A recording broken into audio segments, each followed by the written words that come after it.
Hello everyone, कैसे हैं आप सभी लोग। मैं कपिल धवन स्वागत करता हूं आपका वापस से धवन स्टडी पॉइंट पर। और आज हम पढ़ रहे हैं कोऑर्डिनेशन केमिस्ट्री में लेक्चर नंबर 11। और आप देख पा रहे हैं स्क्रीन पर कि आज हम पढ़ेंगे valence bond theory VBT. Clear. VBT is a part of bonding in the coordination compound और कॉम्प्लेक्स कंपाउंड। तो इसको हम पढ़ने वाले हैं। वीबीटी में हम क्या क्या पढ़ेंगे, क्या हमारा सिनेरियो रहेगा, क्या हमारा बैकग्राउंड रहेगा, उस चीज़ को हम वन बाय वन डिस्कस करते हैं। ठीक है, तो आइए स्टार्ट करते हैं वैलेंस बॉन्ड थ्योरी। हाँ जी, लेक्चर नंबर 11 वीबीटी। वीबीटी में आपको पहले बता दूं कि जब भी हम बॉन्डिंग पढ़ते हैं किसी कॉम्प्लेक्स कंपाउंड या कोऑर्डिनेशन कंपाउंड में, तो बॉन्डिंग तीन तरीके से पढ़ी जाती है। ठीक है, इसके लिए तीन थ्योरीज दी गई हैं। एक तो वीबीटी वैलेंस बॉन्ड थ्योरी, एक दी गई है सीएफटी क्रिस्टल फील्ड थ्योरी, और एक दी गई है वर्नर थ्योरी। क्लियर। तो सबसे पहले हम डिस्कस करेंगे वीबीटी के बारे में। वैलेंस बॉन्ड थ्योरी क्या होती है, ये थ्योरी किसके द्वारा दी गई, और इसमें अपन कैसे कैसे कोऑर्डिनेशन कंपाउंड की कौन कौन सी चीज़ों को अपन निकाल सकते हैं। ठीक है, वो सारी की सारी प्रॉपर्टीज़ अपन आज यहाँ पर डिस्कस करेंगे। क्लियर। तो अपना ये पार्ट रहेगा वीबीटी का। देखो, वीबीटी सबसे पहले दी किसने थी? वीबीटी दी थी पॉलिंग ने। क्लियर। अब मैं एक छोटी सी स्टोरी समझाऊंगा आपको। इस एक स्टोरी के माध्यम से मैं इस वीबीटी को क्लियर करने वाला हूँ। क्लियर है। देखो, पॉलिंग जो था, इसने क्या करा था, इस वीबीटी का कंसेप्ट दिया था। और पॉलिंग के पास एक बहुत गजब का इंस्ट्रूमेंट था। ठीक है, वो बहुत गजब का इंस्ट्रूमेंट था। इससे कोई भी कुछ पूछता था कि भैया आपने थ्योरी कैसे दी, तो भैया वो चुप। उससे कोई भी प्रॉपर्टी पूछता तो वो चुप। उसके सामने कोई भी कोऑर्डिनेशन कंपाउंड या कॉम्प्लेक्स कंपाउंड लेकर आते थे तो वो शांत हो जाता था, वो कुछ बोल नहीं पाता था, मतलब एक्सप्लेनेशन उसके पास नहीं था। लेकिन अपन कोई भी कोऑर्डिनेशन कंपाउंड उसके पास लेकर गए पॉलिंग के पास, तो वो क्या करता था, उसने वो कंपाउंड लिया, बाहर बोल देता था कि भैया बाहर रहो इधर ही आप। ठीक है, वो लैब में जाता था, उसके पास पता नहीं कौन सा इंस्ट्रूमेंट था, उसमें वो लगाता उसको, और उस इंस्ट्रूमेंट से वो उसका मैग्नेटिक मोमेंट चेक करता था। ठीक है, और मैग्नेटिक मोमेंट जो था उसी के बेसिस पे, उस मैग्नेटिक प्रॉपर्टीज़ के बेसिस पे उसने सारी चीज़ें एक्सप्लेन करी थी। मतलब उसने जो भी एक्सप्लेन करता था तो उसको लिंक करता था किससे, कि भैया मैग्नेटिक प्रॉपर्टी ऐसी है इसलिए ऐसा है, मैग्नेटिक प्रॉपर्टी ऐसी है इसलिए ऐसा है। लेकिन वो मैक्सिमम चीज़ों का एक्सप्लेनेशन नहीं दे पाया था। ठीक है, मैग्नेटिक प्रॉपर्टीज उसने निकाली थी बाय एन इंस्ट्रूमेंट, उसका भी जो मैग्नेटिक प्रॉपर्टीज थी उसका भी एक्सप्लेनेशन उसने सही से नहीं दिया था। ठीक है, जब तो आगे अपन सीएफटी पढ़ते हैं, और सीएफटी में अपन आगे देखते हैं कि इनर कॉम्प्लेक्स आउटर कॉम्प्लेक्स कैसे बनते हैं, उन सब के बारे में वो बताती है, और इसकी जो लिमिटेशंस हैं काफ़ी हद तक वो दूर कर देती है सीएफटी। क्लियर। हाँ जी, तो हम यहाँ पर एक बार वीबीटी स्टार्ट करते हैं। इसको हम कैसे पढ़ेंगे, ठीक है, कौन कौन सी चीज़ें हम इसमें निकालते जाएंगे वन बाय वन, और कौन सी चीज़ें बताती है ये हम यहाँ पर डिस्कस करने वाले हैं। देखो, सबसे पहले मैं बताता हूँ आपको कि VBT is given by the polling. VBT is given by the polling. ठीक है, इसके द्वारा दी गई थी ये। हाँ जी, अब इसमें अपन जो चीज़ें निकालेंगे वो क्या क्या हैं। सबसे पहले आपको ये पता होना चाहिए कि हाइब्रिडाइजेशन अपन वीबीटी के थ्रू निकालते हैं। ठीक है, मतलब अपन जब जो भी चीज़ निकालेंगे वो अपन निकालेंगे क्या क्या। देखो, एक तो निकालेंगे अपन, हाँ जी, हाइब्रिडाइजेशन, कि कोई भी कोऑर्डिनेशन कंपाउंड है उसका हाइब्रिडाइजेशन क्या है। क्लियर। sp3 है, dsp2 है, sp3d है, dsp3 है, sp3d2 है, या फिर क्या है उसका। ठीक है, उसके बाद अपन निकालेंगे उसमें नंबर ऑफ अनपेयर्ड इलेक्ट्रॉन। देखो, नंबर ऑफ अनपेयर्ड इलेक्ट्रॉन अपन तभी निकाल सकते हैं जब आपको उस कोऑर्डिनेशन कॉम्प्लेक्स के बारे में पता हो। ठीक है, आओ फिर निकालेंगे अपन उसका नेचर, कि वो पैरामैग्नेटिक नेचर का है या डायमैग्नेटिक नेचर का है। मैंने आपको बताया कि पॉलिंग ने एक्चुअली में बताया क्या था। पॉलिंग ने ये तो बताया था कि भैया मैग्नेटिक मोमेंट मेरे को निकालना आता है। वो भी कैसे निकालता है, अंदर जाता है लैब में और लैब में जाके निकाल के आ जाता है। बाकी चुप, कुछ पूछो चुप, कुछ नहीं बोलता मतलब वो। ठीक है, मतलब उसके पास कई सब मैक्सिमम चीज़ों की एक्सप्लेनेशन उसके पास नहीं थी। ठीक है, आओ आगे। और क्या निकालता है वो, भैया मैग्नेटिक मोमेंट के बारे में बता देता है कि देखो भाई ये फॉर्मूला है, इस तरीके से निकाल लेंगे अपन। ठीक है, इनर ऑर्बिटल और आउटर ऑर्बिटल कॉम्प्लेक्स, इसके बारे में ये भी अपन यहीं पर सीखेंगे, लेकिन एक्चुअल में ध्यान रखना इसका एक्सप्लेनेशन वो दे नहीं पाया था। इन चीज़ों को अपन लिमिटेशंस ऑफ वीबीटी में भी पढ़ते हैं अपन। ठीक है, तो आओ अपन वन बाय वन। आपको देखो, ये सब चीज़ें जो लिखी हुई हैं सारी चीज़ें, हाइब्रिडाइजेशन हुआ, शेप हुआ, नंबर ऑफ अनपेयर्ड इलेक्ट्रॉन हुए, पैरामैग्नेटिक है, डायमैग्नेटिक है, मैग्नेटिक मोमेंट क्या है, इनर ऑर्बिटल है, आउटर ऑर्बिटल है, ये सारी चीज़ें आपको हर एक कॉम्प्लेक्स के बारे में पता होनी चाहिए। क्लियर। मैं जो बताने चाह रहा हूँ, देखो अपने पास यहाँ पर सो मैनी एग्जाम्पल्स हैं, और मैं यहाँ पर आपको इतने एग्जाम्पल सोल्व कराऊंगा कि वीबीटी में कहीं पर भी किसी भी तरह की कोई समस्या नहीं आएगी आपको। ठीक है, जैसे मैंने ये एग्जाम्पल ले रखे हैं बहुत सारे, ये काफ़ी सारे आपको दिख रहे होंगे स्क्रीन पर, ये काफ़ी सारे एग्जाम्पल है। ये एग्जाम्पल आपको एक एक एग्जाम्पल मैं यहाँ पर सोल्व कराऊंगा। ठीक है, और आपको भी एग्जाम्पल दूंगा कई सोल्व करने के लिए। पहले आप खुद सोल्व करके देखना, मैं एक एग्जाम्पल मैंने सोल्व किया, आप इस वीडियो को पॉज करके खुद सोल्व करना, और मैं तो फिर वीडियो में सोल्व कराऊंगा ही कराऊंगा। क्लियर। तो ये अपने रहेंगे तो अपन एक बार ध्यान रखना, आपको कोई भी कॉम्प्लेक्स दे, ये सीक्वेंस आपको पता रहना चाहिए। आपने हाइब्रिडाइजेशन निकाला, शेप निकाली, नंबर ऑफ अनपेयर्ड इलेक्ट्रॉन निकाले, उसके बाद उसका नेचर निकाला, पैरामैग्नेटिक है या डायमैग्नेटिक है, उसका मैग्नेटिक मोमेंट निकाला, और फाइनली आपने निकाला कि वो आउटर ऑर्बिटल है या इनर ऑर्बिटल कॉम्प्लेक्स है। तो ये एक पैटर्न रहेगा अपना किसी भी कॉम्प्लेक्स को सॉल्व करने का बाय द वीबीटी। क्लियर? अब आ जाओ देखो, हाँ इसमें कंफ्यूज मत हो ना कि अभी तो आपने बोला था कि यार इनर ऑर्बिटल आउटर ऑर्बिटल इसने उन्होंने बताया ही नहीं, तो फिर आप यहाँ कैसे सोल्व कर रहे हो? देखो एक्सप्लेनेशन वो दे नहीं पाया था, लेकिन अपन इन चीज़ों को यहीं की यहीं सोल्व करते हुए चलेंगे, ठीक है? ताकि CFT में जो मेन मोटो रहेगा अपना उसको के उसी को अपन देखेंगे वहाँ पर। क्लियर? कि वहाँ पर स्प्लिटिंग कैसे होती है। आ जाओ, ये एग्जाम्पल है अपने, ठीक है? इसमें से मैं एक एग्जाम्पल को उठाता हूँ, उसको मैं सॉल्व करना सिखाता हूँ आपको, ठीक है? वीबीटी में अपन 6 चीज़ें जो बताई मैंने, hybridization, shape, number of unpaired electron, उसके बाद उसका मैग्नेटिक मोमेंटम क्या है, उसकी प्रॉपर्टी कौन सा है, पैरामैग्नेटिक या डायमैग्नेटिक, और फाइनली इनर है या आउटर है। तो अपन एक बार इस एग्जाम्पल को लेते हैं एक बार अपन। हाँ जी, NiCl4। आ जाओ, देखिए हमारे सामने फर्स्ट एग्जांपल है NiCl4-2। NiCl4-2, यहाँ पर हम देखते हैं कि निकल की ऑक्सीडेशन स्टेट जो निकल के आती है वो क्या निकल के आती है, -4 = -2। हाँ जी, तो इसकी आ जाएगी +2। कितनी आएगी ये मैंने सिखा रखा है आपको निकालना। उसके बाद आपको क्या करना है, Ni+2 जो है इसकी कोई भी सेंट्रल मेटल दे उसकी उस ऑक्सीडेशन स्टेट में क्या करनी है आपको, इलेक्ट्रॉनिक कॉन्फ़िगरेशन लिखना है। हाँ जी, निकल +2 का जो इलेक्ट्रॉनिक कॉन्फ़िगरेशन, वैसे अगर निकल का देखें तो होता है 3d8 एंड 4s2, बट +2 में क्या हो जाएगा इसका, केवल और केवल 3d8। 4s क्या हो जाएगा, 0 हो जाएगा। हाँ जी, 4p तो 0 है ही है, और 4d भी एक बार हम ले लेते हैं, ठीक है? अब देखो फिर क्या करना है आपको, इन इलेक्ट्रॉन्स को आपको भर देना है इनके ऑर्बिटल्स में, ठीक है? भर दो। देखो 3d8 है, लो भैया 1 2 3 4 5 6 7 8, सही है। 4s है, 4s एज इट इज भर दिया। ये 4p हो गया, और ये हो गया अपना 4d। ये क्या हो गया अपना 4d, सही है। अब समझना बात को बहुत ध्यान से। देखो मैं अब यहाँ पर क्या करूँगा, Cl जो है, एक Cl एक लोन पेयर देगा, मतलब एक इलेक्ट्रॉन पेयर देगा, और 4 Cl 4 इलेक्ट्रॉन पेयर देंगे। और कभी भी इलेक्ट्रॉन पेयर ऐसे नहीं दिए जाते कि भैया एक Cl ने एक इलेक्ट्रॉन यहाँ दे दिया, एक यहाँ दे दिया। नहीं भैया, गलत बात। हमेशा कोई भी लिगेंड जो है वो अपना लोन पेयर देता है, तो वो लोन पेयर कैसे देता है, वेकेंट ऑर्बिटल में देता है। बिल्कुल वेकेंट होना चाहिए वो ऑर्बिटल, ठीक है? मतलब क्या होगा कि यहाँ पर एक तो ये एक पॉसिबिलिटी तो ये हो सकती है कि वो चारों के चारों लोन पेयर जो है, वो Cl जो है चारों के चारों लोन पेयर कहाँ दे दे। हाँ जी, देखना ये यहाँ इधर दे दे, इधर दे दे, इधर दे दे, और यहाँ पर दे दे, सही है। तो एक बार तो क्या हो सकता है कि भैया ये s ऑर्बिटल था, ये p ऑर्बिटल है, तो यहाँ पर हाइब्रिडाइजेशन क्या बन सकता है, sp3। ये एक पॉसिबिलिटी तो ये रही। एक पॉसिबिलिटी और क्या हो सकती है, हाँ जी, एक पॉसिबिलिटी ये हो सकती है कि भैया ये इलेक्ट्रॉन जो है ना, ये वाला कौन सा, ये इलेक्ट्रॉन, ये उठ के कहाँ जाए, हाँ जी, ये इलेक्ट्रॉन उठ के आ जाए यहाँ पर, और अब जो Cl है लोन पेयर वो एक यहाँ दे दे, एक यहाँ दे दे, और 2 इनमें दे दे। अब हाइब्रिडेशन क्या हो जाएगा, एक D का, एक S का, और 2 P के। मतलब अब हाइब्रिडेशन हो जाएगा यहाँ पर DsP2। क्या हो जाएगा, DsP2। इसका मतलब ये तो अलग अलग पॉसिबिलिटी होगी। मतलब हमने एक बार तो क्या करा, इसका जो कॉमन जो नॉर्मल इलेक्ट्रॉनिक कॉन्फ़िगरेशन है उसके अकॉर्डिंग हमने निकाला, एक हमने इलेक्ट्रॉन को रिडिस्ट्रीब्यूट करके फिर निकाला। इसका मतलब हमें ये पता होना चाहिए कि कब तो इलेक्ट्रॉनिक रिडिस्ट्रीब्यूशन होगा और कब इलेक्ट्रॉनिक रिडिस्ट्रीब्यूशन नहीं होगा, ठीक है? और इसी के लिए हम आगे चलेंगे, ठीक है? हम देखेंगे कि इलेक्ट्रॉनिक रिडिस्ट्रीब्यूशन होगा या नहीं होगा। क्लियर? ओके, आओ देखो समझना, इसको बहुत ध्यान समझना। ये जो लिखा हुआ है, identification of whether the electronic configuration, हाँ जी, of central atom will be change और नॉट। मतलब जो अपना सेंट्रल मेटल है उसका इलेक्ट्रॉनिक कॉन्फ़िगरेशन चेंज होगा या नहीं होगा, वो हमें देखना है अभी, ठीक है? तो वो कैसे चेंज होगा और कैसे नहीं होगा। देखो ये अपने पास कोई कॉम्प्लेक्स है, ये अपने पास क्या है, कोई भी कॉम्प्लेक्स है। क्लियर?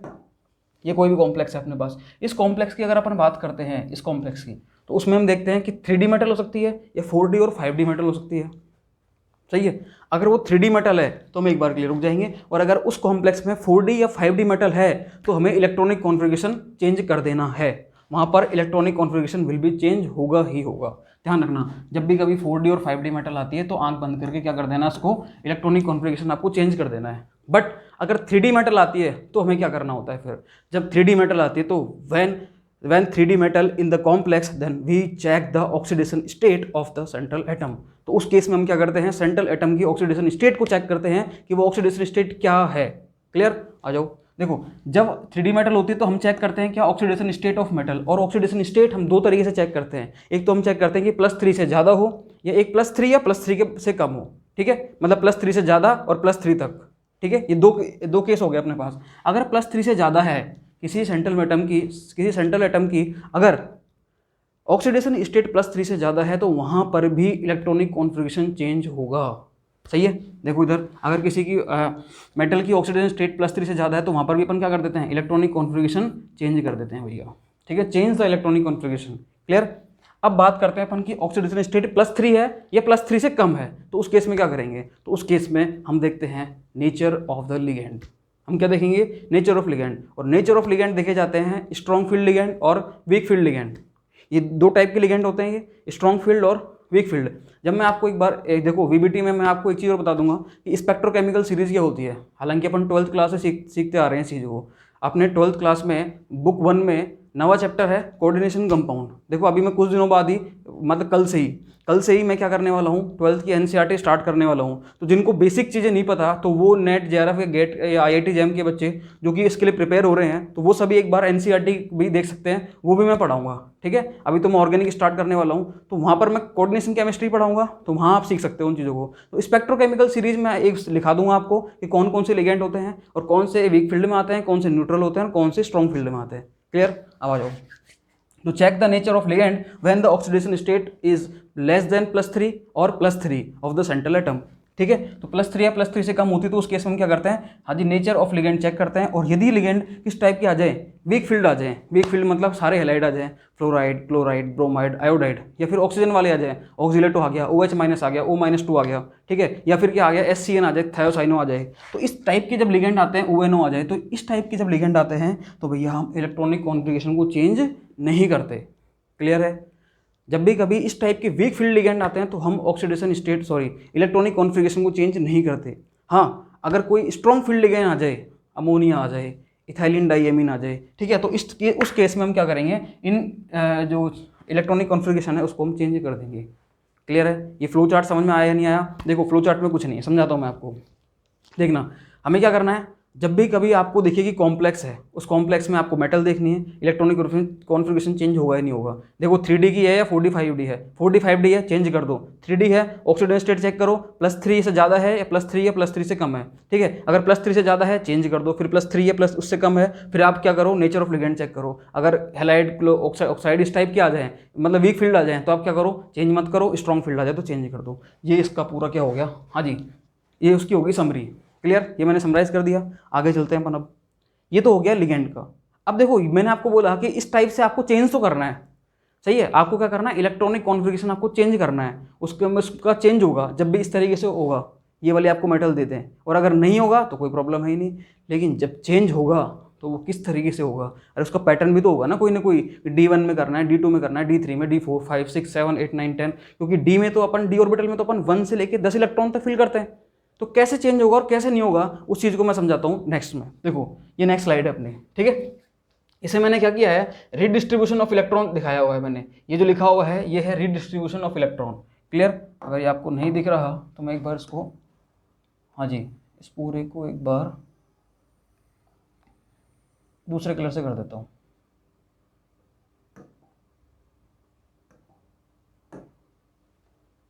क्या अभी नहीं दिख रहा आपको ये? एक मिनट, हाँ जी अब दिख रहा है, कोई प्रॉब्लम नहीं है। देखो अब समझना इस चीज़ को आप, ये मैंने करा है रिडिस्ट्रीब्यूशन ऑफ इलेक्ट्रॉन। तो मैं आपको समझाने जा रहा हूँ यहाँ पर कि 1 इलेक्ट्रॉन आए, 2 आए, 1 से 10 इलेक्ट्रॉन आए, तो आपको किस तरीके से इलेक्ट्रॉन का रिडिस्ट्रीब्यूशन करना है। देखो आपको सबको पता है अच्छे से कि अगर 10 इलेक्ट्रॉन फिल करने होते हैं तो आप डी ऑर्बिटल में कैसे करते हो। देखो ये आपके पास सपोज दैट की डी ऑर्बिटल है, ये आपके पास क्या है, सपोज 2, 3, 4, 5, ये आपके पास डी ऑर्बिटल है। इनमें अगर आपको कोई इलेक्ट्रॉन भरना होता है आप कैसे भरते हो भैया, 1, 2, 3, 4, 5 भर गया। उसके बाद क्या करते हो, 6, 7, 8, 9 और ये 10, इस तरीके से भरते हो आप इलेक्ट्रॉन। या फिर आप वैसे भरते हो 1, 2, 3, 4, 5, या फिर 6, 7, 8, 9 और 10, ऐसे ही भरते हो आप इलेक्ट्रॉन्स। ठीक है, अब यहाँ पर इन इलेक्ट्रॉन को ये तो अपन ने भर दिया नॉर्मल तरीके से, ठीक है। और नॉर्मल तरीका नॉर्मल होता है जब इलेक्ट्रॉनिक कॉन्फ़िगरेशन में चेंज नहीं हो। लेकिन अगर आप उसमें आपने देखा कि मेटल 4D या 5D की आ गई, या फिर किसी ऑक्सीडेशन स्टेट उसकी ज़्यादा आ गई +3 से, तो वहाँ पर चेंज करना ही पड़ेगा ना आपको। तो चेंज करोगे तो फिर ये चेंज वाला नहीं होगा। फिर चेंज वाला अब मैं आपको बताता हूँ, ये तो है अपना जनरल, और ये यहाँ पर होगा चेंज वाला। अब ये चेंज वाला कैसे होगा इसको मैं समझाता हूँ। देखो एक बार आपको, हाँ जी, ये आपका जनरल इलेक्ट्रॉनिक कॉन्फ़िगरेशन है, इसको मैं साइड में रख देता हूँ एक बार। इस तरीके से आपको फिलिंग करनी है इलेक्ट्रॉन्स की, ठीक है। लेकिन अब सपोज दैट अब आ जाए अपने पास क्या, हाँ जी, आपको बोला गया कि इलेक्ट्रॉनिक कॉन्फ़िगरेशन चेंज होगा, आपने कॉम्प्लेक्स को देख के पहचान लिया, ठीक है। अब चेंज कैसे होगा उसको समझना। देखो, एक इलेक्ट्रॉन है तो कोई प्रॉब्लम ही नहीं है, आपने एक फिल कर दिया, कोई दिक्कत नहीं है। 2 इलेक्ट्रॉन की बात आती है तो लो भैया 2 इलेक्ट्रॉन भर दिया आपने। 3 की बात आती है 3 भर दिया आपने,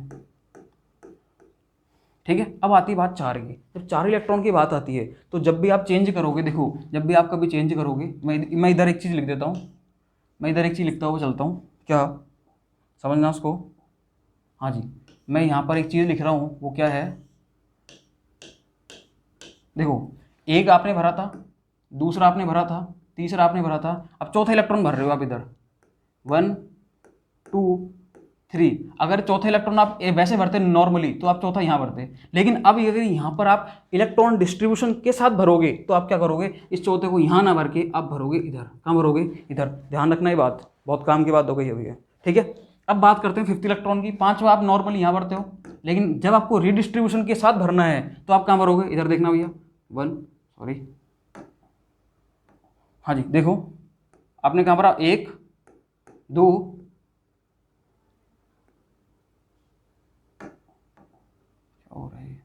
3, ठीक है। अब चौथा आप यहाँ ना भर के यहाँ भरोगे, आपको पता है, और 5वां कहाँ भरोगे आप, ये लो भैया 5वां आपने यहाँ भर दिया इलेक्ट्रॉन, ठीक है। अब बात आती है 6 इलेक्ट्रॉन की। 6 इलेक्ट्रॉन यह भी हो गया, क्योंकि आपको पता है कि हाँ जी हुंड का एक रूल था जो कि आप 11th क्लास में पढ़ के आए थे, maximum multiplicity rule. Hund's maximum multiplicity rule, मतलब आपको क्या करना है, मैक्सिमम मल्टीप्लिसिटी रखते हुए आपको इलेक्ट्रॉन की फिलिंग करनी है। मतलब आपको कभी भी पेयरिंग नहीं करानी, पहले आप सारे ऑर्बिटल को जो सेम एनर्जी लेवल के हैं उनको आप पहले 1 बाय 1 भर दो, एक एक करके भर दो, ठीक है, मतलब अनपेड भर दो, ठीक है। उसके बाद आपको पेयरिंग कराना स्टार्ट करना है, वो था अपना हुंड्स का रूल। उसके अकॉर्डिंग अपन क्या करते हैं, इलेक्ट्रॉन की फिलिंग कराते हैं। बट ये है अपना electronic configuration after the electronic redistribution. Clear. अब आ जाओ, देखो ये हो गया। अब अपन को बनना है 6 इलेक्ट्रॉन, तो 6 इलेक्ट्रॉन अगर नॉर्मली होता तो यहाँ भर दे अपन, ये लो, ठीक है। अब देखिए यहाँ भरना है अपन को इधर रीडिस्ट्रीब्यूशन के बाद, तो 1 2 3, हाँ जी 4 5 और ये 6। मैंने 6 के 6 इलेक्ट्रॉन इन शुरू के 3 जो ऑर्बिटल हैं उनमें डाल दिए मैंने। क्लियर। अब आती है 7वें इलेक्ट्रॉन की बात। किसकी आती है, 7वें इलेक्ट्रॉन की। समझना ध्यान से, बहुत समझना। 6 तक तो आप सभी कर लोगे, लेकिन जब 7वें इलेक्ट्रॉन से आती है तो यहाँ पर एक थोड़ा सा ट्विस्ट आ जाता है। क्या ट्विस्ट आता है देखना एक बार। मैंने आपको 7वें इलेक्ट्रॉन भराया इधर, ये लो भैया, ये 7वां इलेक्ट्रॉन हो गया। अब मैं इधर भरता हूँ उसको 1, हाँ जी देखो 1 2 3 4 5 6, ठीक है। अब ये है 7वां इलेक्ट्रॉन, ये क्या है 7वां इलेक्ट्रॉन। ये 7वां इलेक्ट्रॉन ये यहाँ पर है, ये क्लियर है, हाँ जी कोई दिक्कत नहीं है। अब देखो जब कोऑर्डिनेशन कोई ऐसा कॉम्प्लेक्स है जिसका कोऑर्डिनेशन नंबर या तो 5 है या फिर क्या है 6 है, सॉरी या तो 4 है या 5 है, क्या है 4 या 5। अगर कोऑर्डिनेशन नंबर 4 या 5 है तो ये इलेक्ट्रॉन यहीं पर एग्जिस्ट करेगा। क्लियर है, क्योंकि आपको पता है जब 4 होता है तो या तो sp3 होता है या dsp2 होता है, मतलब एक डी ऑर्बिटल काम में आता है, तो आपको एक ही मतलब एक ही वेकेंट रखने की जरूरत होती है। लेकिन अगर 5 होता है तो अब वहाँ पर हाइब्रिडेशन क्या होता है, dsp3 या sp3d। सब समझा दूंगा, एक एक करके समझाऊंगा, बहुत अच्छे से समझाऊंगा, ठीक है। अब एक बार सुनते जाओ आप, ठीक है। अभी मेन फोकस आपको क्या करना है कि अगर रीडिस्ट्रीब्यूशन आपको पता लग जाए कि होगा तो वो कैसे होगा, ये आपके समझ में आना चाहिए पहले। क्लियर। आ जाओ देखो समझो इस चीज़ को। हाँ जी ये भर दिया आपने, लेकिन ये जो चीज़ है ये वाली जो चीज़ है ये किसके लिए है, कोऑर्डिनेशन नंबर, हाँ जी या तो 4 हो या 5 हो, ठीक है। लेकिन अगर कोऑर्डिनेशन नंबर 6 की बात आ जाए, किसकी, कोऑर्डिनेशन नंबर 6 की, तो उस केस में आपको क्या करना है, उस केस में आपको देखो ये इलेक्ट्रॉन को आपको उठाकर एक्साइट करके यहाँ भेजना है। कहाँ भेजना है, इधर भेजना है नेक्स्ट डी ऑर्बिटल में, क्योंकि अगर ये 3D है तो ये 4D हो जाएगा। क्या हो जाएगा, ये 4D में जाएगा, वो मतलब ND में जाएगा अगर ये n-1D है तो। क्लियर। अब आ जाओ इधर 1 2 3, हाँ जी 4 5 6, 2 आपको वैकेंट रखना है और इसको आप दे दो इधर की तरफ। ये लो भैया, इस इलेक्ट्रॉन को मैंने उठा के कहाँ रख दिया, ये जो इलेक्ट्रॉन है ये वाला, इस इलेक्ट्रॉन को मैंने उठाकर ये लो भैया ये भेज दिया। समझ में आया या नहीं आया। ये अगर D7 इलेक्ट्रॉनिक कॉन्फ़िगरेशन है और उसमें अगर आप चेक कर रहे हो कि इलेक्ट्रॉनिक डिस्ट्रीब्यूशन कैसे होगा, तो कोऑर्डिनेशन नंबर 4 और 5 के लिए तो आपको यही रहने देना है n-1d में ही। और अगर कोऑर्डिनेशन नंबर 6 है उस कॉम्प्लेक्स का, तो उस केस में आपको इस n-1d में जो इलेक्ट्रॉन है उसको ND में भेजना है। ये n-1d और nd क्या है, ये इनर होता है, आपको पता है जब भी आप d का इलेक्ट्रॉनिक कॉन्फिगरेशन लिखते हो तो कैसे लिखते हो, n-1d लिखते हो ना, और जो आउटर मोस्ट होता है d ऑर्बिटल उसको आप nd बोलते हो, ठीक है। तो n-1d से कहाँ भेजना है, nd में भेजना है आपको। क्लियर है चीज़। अब आ जाओ 8वें इलेक्ट्रॉन की बात। देखो 8वें इलेक्ट्रॉन जब आप करोगे, मतलब इसका रिडिस्ट्रीब्यूशन करोगे, तो आप कैसे करोगे इसको समझना बहुत ध्यान से। देखो 8 इलेक्ट्रॉन कैसे करेंगे रिडिस्ट्रीब्यूशन, यहाँ पर तो आपने सीख लिया 7 तक, तो 8वां जब नॉर्मली होता है तो नॉर्मली इधर भरा जाता है वो, और ये रहता है इसका कॉन्फ़िगरेशन। क्लियर। अब देखो यहाँ हो जाओ इधर 1 2 3 4 5 6 7 और 8, मतलब इस तरीके से आपने भर दिया इसको। क्लियर। ये तो जो ये इलेक्ट्रॉनिक कॉन्फ़िगरेशन मैंने भरा है ये किसके लिए है, समझना भैया, इसको बहुत ध्यान समझना। ये जो इलेक्ट्रॉनिक कॉन्फ़िगरेशन है ये है कोऑर्डिनेशन नंबर, हाँ जी, किसके लिए, 4 या 5 के लिए, मतलब 4 या 5 के लिए, क्योंकि उसमें एक डी ऑर्बिटल काम में आता है, एक डी ऑर्बिटल काम में आता है। क्लियर है चीज़, कोई दिक्कत नहीं है। लेकिन अगर मेरे को यहाँ पर कोऑर्डिनेशन नंबर 6 का देखना है, क्या करना है, कोऑर्डिनेशन नंबर 6 का, हाँ जी 6 का देखना है, तो उस केस में मैं क्या करूँगा, उस केस में मैं कभी भी रीडिस्ट्रीब्यूशन नहीं कराऊंगा, या रीडिस्ट्रीब्यूशन अगर होगा तो वो एज इट इज़ रहेगा। कैसे रहेगा, देखो इधर 1 2 3 4 5 6 7 और ये 8, ये लो 8 इलेक्ट्रॉन एज इट इज़ रहेंगे यहाँ पर। ठीक है, समझ में आया नहीं आया, ये बात समझ में आई नहीं आई। इसका रीज़न क्या है कि अगर मैं देखो एक इलेक्ट्रॉन को तो आप उठाकर कहीं भेज सकते हो, लेकिन अगर आपको 2 ऑर्बिटल खाली करने, क्योंकि कोऑर्डिनेशन नंबर 6 में डी के 2 ऑर्बिटल काम में आते हैं, क्योंकि उसका हाइब्रिडाइजेशन जो होता है वो होता है d2sp3 या फिर sp3d2, सही है। तो उस केस में आपको 2 ऑर्बिटल वैकेंट चाहिए। अब 2 ऑर्बिटल आप कभी भी एक इलेक्ट्रॉन को तो एक्साइट करा सकते हो, 2 को नहीं करा सकते इजीली, ठीक है। तो इसलिए 2 इलेक्ट्रॉन या तो एज इट इज रहेंगे, और अगर कोऑर्डिनेशन नंबर 4 या 5 है तो इसको आप, हाँ जी, इस तरीके से रीडिस्ट्रीब्यूट करा सकते हो। आगे आ जाओ, 9 इलेक्ट्रॉन हो तो अब 9वां इलेक्ट्रॉन इसमें तो कहाँ आएगा, ये लो, कोई समस्या ही नहीं है, तो यहाँ भर दो। इसमें देखो 1, हाँ जी 2 3 4 5 6 7 8 और ये 9।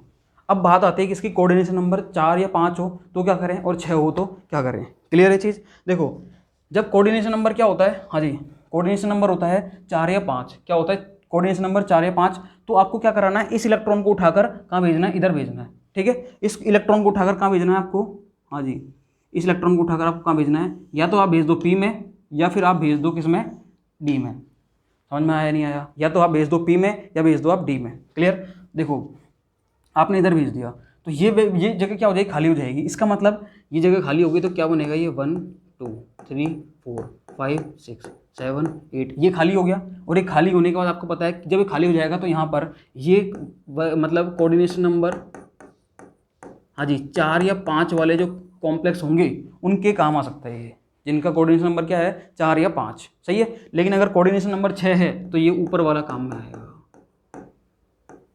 समझ में आ रही होंगी आपके बात, हाँ जी बोलो भैया, सही है। अब इस इलेक्ट्रॉन को आपने उठा के यहाँ भेजा तो या तो ये इलेक्ट्रॉन आएगा इसमें या फिर ये इलेक्ट्रॉन आएगा इसमें, सही है, या तो इसमें आएगा या इसमें आएगा। ठीक है, तो मतलब आपको फिर भी अगर आपसे कोई पूछे कि आपको कौन सा प्रेफर करना है, आप पी में भेजना प्रेफर करोगे या डी में, सही है, एन पी में भेजना प्रेफर करोगे या एन डी में, तो हम बोलेंगे भाई साहब, हम किसको बोलेंगे, इसको बोलेंगे हम, हाँ जी पी को। ये जो पी वाला है ये, इसको आप बोलेंगे ये लो भैया, हम तो इसको प्रेफर करेंगे। क्लियर है चीज़, किसी की कोई समस्या, कोई दिक्कत, कोई परेशानी, कुछ नहीं है। आप कमेंट में जरूर बताना एक बार। अब आ जाओ देखो, हाँ जी देखना इधर 10 इलेक्ट्रॉन में तो कोई दिक्कत है ही नहीं, 10वां तो यहाँ आ जाएगा एज इट इज़। तो 1 2 3 4 5 6 7 8 9 10, मतलब यहाँ पर चाहे कोऑर्डिनेशन नंबर 4 हो 5 हो 6 हो, भैया कोई फर्क नहीं पड़ता हमारे, हम तो जैसे हैं वैसे रहेंगे, सही है। ठीक है, अब आगे चलते हैं अपन। देखो अपन ने क्या सीखा, कोई कॉम्प्लेक्स कंपाउंड है, हाइब्रिडाइजेशन में अपन वीबीटी के लिए हम क्या क्या चीज़ें निकाल सकते हैं, हमने वो 6 स्टेप देखे थे। Hybridization, shape, number of unpaired electron, magnetic moment, inner orbital है, आउटर ऑर्बिटल है, ठीक है, ये सब चीज़ें अपन ने देखी थी। उसके बाद हमने देखा कि कोई कॉम्प्लेक्स है उसको कैसे निकालेंगे अपन, उसका हाइब्रिडाइजेशन कैसे निकालेंगे, उसके लिए हम सेंट्रल एटम की ऑक्सीजन स्टेट चेक करेंगे, वहाँ पर इलेक्ट्रॉनिक रिडिस्ट्रीब्यूशन होगा या नहीं होगा, और होगा तो कैसे होगा, वो सारी चीज़ें हमने देख ली है। ठीक है, इसका आप स्क्रीनशॉट लेना चाहो तो स्क्रीनशॉट ले लो। ठीक है, अब हम आगे बढ़ते हैं। अब हम आगे कैसे बढ़ते हैं भैया, हाँ जी 1 मिनट, मैंने आपको एक एग्जांपल दिया था सर अभी कुछ देर पहले, वो ये रहा, कहाँ गया, ये वाला। इस एग्जांपल को अपन सॉल्व कर रहे थे। आइए देखो, ये हम इसको सॉल्व कर रहे थे एग्जाम्पल नंबर 1 को, जो था अपना NiCl4-2, ठीक है। अब हमें यहाँ पर देखना है कि यहाँ पर इलेक्ट्रॉनिक रिडिस्ट्रीब्यूशन होगा या नहीं होगा, और इसका हाइब्रिडाइजेशन क्या निकलेगा, और जो हमने नंबर ऑफ क्वेश्चन निकाले थे, ठीक है, कि VBT से हम कौन कौन सी चीज़ निकाल सकते हैं, सीक्वेंस फॉलो कर रहे थे हम, तो वो फॉलो करेंगे हम, ठीक है। तो सबसे पहले हम देखेंगे यहाँ पर कि देखो, समझना इसको ध्यान से, बहुत ध्यान समझना है यहाँ से। हाँ जी, देखो कैसे कि अपन ने क्या किया था, देखो अपन ने क्या किया था, यहाँ पर आपको याद होगा कि ये अपने पास क्या था, हाँ जी देखिए, ये अपने पास d ऑर्बिटल थे 1 2 3 4 5, ठीक है। अपन ने क्या करा, इलेक्ट्रॉनिक फिल किए थे इसमें 8 इलेक्ट्रॉन, 2 3 4 5 6 7 और ये 8, सही है, कोई दिक्कत नहीं है इसमें। ये 8 इलेक्ट्रॉन अपन ने फिल कर दिए। अब अपन को ये पता होना चाहिए कि यहाँ पर इलेक्ट्रॉनिक रिडिस्ट्रीब्यूशन होगा या नहीं होगा। क्लियर है, कोई दिक्कत नहीं है। देखो सबसे पहले आपको देखना है कि मेटल कहाँ की है, भाई ये 3D मेटल है निकल। जब 3D मेटल है तो हम देखते हैं ऑक्सीडेशन स्टेट, हाँ जी +3 से ज़्यादा है या कम है, भैया +2 है तो कम हो गई, तो कम होगी तो हम देखते हैं nature of the ligand. Ligand का अपन नेचर देखेंगे तो वहाँ पर हम देखते हैं भैया तो क्लोराइड लिगेंड है, तो हेलाइड है, और हेलाइड है तो हम यहाँ पर इलेक्ट्रॉनिक रिडिस्ट्रीब्यूशन नहीं होगा। भैया मैंने आपको सिखाया है चीज़, ठीक है, ये चीज़ मैंने आपको सिखाई है। देखो निकल है, 3D मेटल है, ऑक्सीडेशन स्टेट क्या है इसकी +3 से कम है, मतलब +2 है तो क्या होगी, +3 से कम होगी, और इसमें से ये लिगेंड देखो, ये रहा Cl, और Cl जब आ गया इसका मतलब यहाँ पर इलेक्ट्रॉनिक रिडिस्ट्रीब्यूशन नहीं होगा। क्लियर, अब आ जाओ, मतलब यहाँ पर मैं क्या करूँगा, हेयर, मैं यहाँ पर क्या लिख सकता हूँ, हेयर इलेक्ट्रॉनिक रिडिस्ट्रीब्यूशन, हाँ जी, here electronic redistribution will not be takes place, will not be takes place, सही है, किसी को कोई समस्या नहीं है इसमें। क्लियर, तो ये एज इट इज़ रहेगा। अब ये एज इट इज़ रहेगा तो एक बार मैं क्या करता हूँ, इसको समझाने के लिए आपको बहुत अच्छे से लिख देता हूँ इसको। ये लो भैया, ये लो भाई साहब, और ये लो, इसका तो वैसे कोई काम नहीं है, फिर भी अभी चलने तो आदत हो जाएगी, इससे एक अच्छी आदत होगी अपनी। ये हो गया 3D, ये हो गया अपना 4s, ये हो गया अपना 4p, और ये हो गया अपना 4d। क्लियर है। अब देखो यहाँ पर आपको पता है ये इलेक्ट्रॉन तो एज इट इज़ रहेंगे, कोई समस्या ही नहीं है इनमें तो। क्लियर, सॉरी जी, ये रहेगा, ये 8 इलेक्ट्रॉन मैंने फिल कर दिए, ये अपने पास वैकेंट ऑर्बिटल है, इलेक्ट्रॉनिक रिडिस्ट्रीब्यूशन हुआ ही नहीं, एज इट इज रहेगा। अब अपन को 4 Cl जो है 4 लोन पेयर देगा, उनको अपन क्या करना है, लोन पेयर यहाँ फिलिंग करनी है। लो भैया Cl, एक Cl ने यहाँ दिया, दूसरे Cl ने यहाँ दिया, तीसरे Cl ने यहाँ दिया, और चौथे Cl ने यहाँ दे दिया। ये लो भैया, एक लोन पेयर ये रहा, एक लोन पेयर ये रहा, एक लोन पेयर ये रहा, और चौथा लोन पेयर ये रहा, सही है। अब हमें ये चीज़ देखना है यहाँ पर कि भैया, हाँ जी देखो यहाँ पर देखना कौन कौन से ऑर्बिटल काम में आए हैं, उन सबको आप क्या करो, डॉट डॉट करके एक साथ मार्क कर लो, उससे एक फ़ायदा हो जाएगा आपका। अब यहाँ पर आपको दिख रहे हैं कि कौन से ऑर्बिटल काम में आए हैं आपके, ठीक है। देखो एक तो आया एस का, देखो एक तो एस का काम में आया, ये लो भैया एक तो एस का काम में आ गया, ठीक है, और एक तो एस का काम में आया, और देखो 3 पी के काम में आए, ये 3 पी के मैंने काम में ले लिए, मतलब यहाँ पर sp3 हाइब्रिड ऑर्बिटल आ गए। क्या आ गए, sp3 हाइब्रिड ऑर्बिटल, सही है, कोई समस्या नहीं किसी को भी। हाँ जी, अब देखो मैं क्या कर रहा हूँ, उसका समझने की ध्यान से, इसको मैं एक बार, हाँ जी ये मैंने इसको इधर कर दिया। अब समझना, अब जो काम मेरे को करने वो काम मैं करूँगा। मैं कौन कौन से काम करूँगा देखना। सबसे पहले मैं निकालूंगा यहाँ से हाइब्रिडाइजेशन, क्या निकालूंगा यहाँ से मैं, हाइब्रिडाइजेशन, क्या निकालूंगा, हाइब्रिडाइजेशन। देखना सबसे पहले मैं निकाल रहा हूँ हाइब्रिडाइजेशन, आ जाओ भैया। हाइब्रिडाइजेशन वही निकलेगा जो इसके हाइब्रिड ऑर्बिटल होंगे, कौन से होंगे, हाँ जी sp3, कौन सा आ गया sp3, मतलब इसका हाइब्रिडेशन क्या है, sp3 इस कॉम्प्लेक्स का। क्लियर है चीज़, अब आ जाओ उधर। हाँ जी नेक्स्ट आप निकालते हो शेप। आपको पता है जब भी हाइब्रिडेशन sp3 होता है तो उसकी शेप क्या निकल के आती है, टेट्राहेड्रल। क्या आती है, टेट्राहेड्रल। तो शेप क्या होगी इसकी, टेट्राहेड्रल, सही है, टेट्राहेड्रल इसकी होगी शेप। क्लियर, नेक्स्ट अपन देखते हैं नंबर ऑफ अनपेयर्ड इलेक्ट्रॉन अपन निकालेंगे। हाँ जी, नंबर ऑफ अनपेयर्ड इलेक्ट्रॉन्स, ठीक है, वो कितने आएंगे देख लो भैया, इधर देखना। आप जब भी हाइब्रिडेशन निकालते हो तो उस केस में जब आपने सारे काम कर लिए, इलेक्ट्रॉनिक रिडिस्ट्रीब्यूशन होगा या नहीं होगा, उसके बाद आपने देखा कि कितने नंबर ऑफ अनपेयर्ड इलेक्ट्रॉन है, भैया 2 हैं। कितने हैं, 2। अब 2 के बाद आप कैसे निकालोगे, आप निकालोगे मैग्नेटिक मोमेंट। क्या निकालोगे, मैग्नेटिक मोमेंट। आप यहाँ पर एक चीज़ और निकालो, इसका नेचर निकाल लो, कॉम्प्लेक्स का नेचर क्या है। चलो पहले आप मैग्नेटिक मोमेंट निकालो। देखो म्यू = होता है √n+2, क्या होता है, n+2, ठीक है, बोर मैग्नेट में आएगा इसका आंसर, ठीक है, यूनिट होती है ये।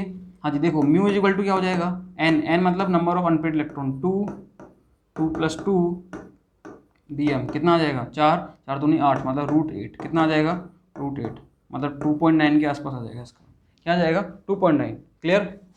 अब देखो इसके बाद अपन निकालते थे एक चीज़ कि भैया इसका नेचर कैसा है। अरे यार दो अनपेड इलेक्ट्रॉन, इसका मतलब पैरामैग्नेटिक, क्या हो जाएगा पैरामैग्नेटिक। फिर अपन निकालते हैं कि ये इनर ऑर्बिटल कॉम्प्लेक्स है या आउटर ऑर्बिटल कॉम्प्लेक्स है। आपको ये कैसे निकालते हैं, देखो जब भी आपको ये निकालना हो तो उस केस में आप क्या करना, उस केस में आप एक चीज़ करना है यहाँ पर कि देखो कि जो हाइब्रिड ऑर्बिटल काम में आ रहे हैं वो आउटर मोस्ट ऑर्बिटल के हैं या नहीं है। देखो यहाँ पर आउटर मोस्ट सेल क्या है, देखना एक बार, ये देखो इसको देखो आप, कौन सा है 4, मतलब n बराबर क्या है यहाँ पर 4, n बराबर क्या है 4, देखो 4s 4p 4d, मतलब आउटर मोस्ट जो सेल है वो कौन सा आ रहा है अभी 4th काम में आ रहा है। प्रिंसिपल क्वांटम नंबर क्या है यहाँ पर 4, देखो समझना आप। लेकिन d ऑर्बिटल जो है वो कौन सा है, वो कौन सा भैया एक कम है, मतलब n-1 है, 4 से एक कम मतलब 3 है, कितना है 3, तो मतलब ये क्या हो गया, ये हो गया वैसे अपना n-1, क्या हो गया ये n-1। समझना से इसको ध्यान से, अगर इसका ऑर्बिटल काम में आ रहा होता हाइब्रिडाइजेशन में तो हम बोलते हैं इनर ऑर्बिटल कॉम्प्लेक्स, लेकिन इसका तो कोई काम में नहीं आ रहा, जो आउटर मोस्ट है वही काम में आ रहा है। देखो 4 है आउटर मोस्ट तो 4s और 4p, 4d भी आता तो भी वो 4 ही होता, वो तो इसका मतलब यहाँ पर आउटर मोस्ट ऑर्बिटल काम में आ रहा है, इसलिए हम क्या बोलेंगे इसको आउटर, हाँ जी हाँ जी आउटर ऑर्बिटल कॉम्प्लेक्स, ठीक है सही है, आउटर ऑर्बिटल कॉम्प्लेक्स। क्लियर। और इसी को अपन क्या बोलते हैं, आउटर ऑर्बिटल कॉम्प्लेक्स को अपन बोलते हैं हाँ जी लो स्पिन कॉम्प्लेक्स, क्या बोलेंगे सॉरी आउटर ऑर्बिटल कॉम्प्लेक्स को अपन बोलते हैं हाई स्पिन कॉम्प्लेक्स, क्या बोलते हैं इसको हाई स्पिन कॉम्प्लेक्स। बताऊंगा इसका रीजन भी क्यों क्यों बोलते हैं इसको ऐसा। अपन एक मिनट इसको थोड़ा छोटा कर देते हैं अपन ताकि जगह मिल जाए अपन को। हाँ जी ये हो गया, भैया आप इधर आ जाओ, देखो समझना ध्यान से। हाँ जी अब क्या है समझना इस चीज़ को, देखो ये है यहाँ पर आउटर ऑर्बिटल कॉम्प्लेक्स, ये इसको आप बोल सकते हो, और हाँ जी high spin complex, high spin complex. देखो इसको मैंने ऐसे क्यों बोला कि आउटर को अपन हाई स्पिन बोल रहे हैं और इनर को अपन लो स्पिन बोल रहे हैं। समझना इसको, जब भी आप आउटर ऑर्बिटल को यूज़ में लेते हो हाइब्रिडाइजेशन में, आउटर ऑर्बिटल आप यूज़ में लेते हो तो उस केस में क्या होता है, उस केस में यहाँ पर electron number of unpaired electron क्या होते हैं, ज़्यादा से ज़्यादा होते हैं, क्या होते हैं मैक्सिमम होते हैं, मतलब आप इलेक्ट्रॉन को रिडिस्ट्रीब्यूट नहीं कर रहे वो एज इट इज़ है, इसका मतलब नंबर ऑफ अनपेड इलेक्ट्रॉन वहाँ पर क्या है ज़्यादा है, वहाँ पर स्पिन मल्टीप्लिसिटी क्या है ज़्यादा है, क्या है स्पिन जो मल्टीप्लिसिटी है वो क्या है ज़्यादा, ठीक है। जब स्पिन यहाँ पर ज़्यादा होगा तो इस केस में आउटर ऑर्बिटल जो यूज़ में आ रहे हैं तो उस केस में हाई स्पिन कॉम्प्लेक्स बनते हैं, क्यों, क्योंकि यहाँ पर इलेक्ट्रॉन का रिडिस्ट्रीब्यूशन नहीं हुआ है। क्लियर। अब आओ इधर बात, यदि अपन को डी ऑर्बिटल यूज में आता तो डी ऑर्बिटल तो तब यूज में आता है ना अपना यहाँ पे जब अपना क्या होता, हाँ जी जब अपन इलेक्ट्रॉन को रिडिस्ट्रीब्यूट कराते हैं, और रिडिस्ट्रीब्यूट कराते तो उस केस में सारे इलेक्ट्रॉन कैसे हो जाते हैं पेयर्ड हो जाते, तो स्पिन जो मल्टीप्लिसिटी है वो कम हो जाती। तो यहाँ पर अपन बोलते हैं कि अगर इनर ऑर्बिटल कॉम्प्लेक्स होता तो वो होता अपना लो स्पिन कॉम्प्लेक्स। सही है, ये चीज़ समझ में आई या नहीं आई, क्लियर। तो ये अपना हो गया अपना ये वाला एग्जांपल NiCl4। इस NiCl4 में अपन देखते हैं कि इसका हाइब्रिडाइजेशन क्या आता है sp3, ठीक है, शेप क्या आती है टेट्राहेड्रल। क्लियर, ये चीज़ आपके समझ में आ गई होगी।